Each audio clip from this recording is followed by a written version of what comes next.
ఎందుకు పోలీసులు ఎక్కడ పడితే అక్కడ పెట్టి ప్రోగ్రాంకి ఎవరు రాకూడదు అని చెప్పి ఆదేశాలు జారీ చేసి,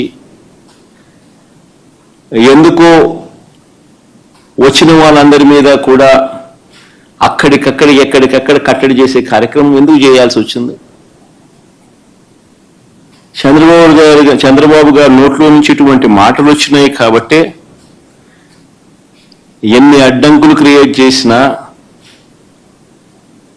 ప్రజల్లోనూ కార్యకర్తల్లోనూ ఒక విప్లవం వచ్చింది.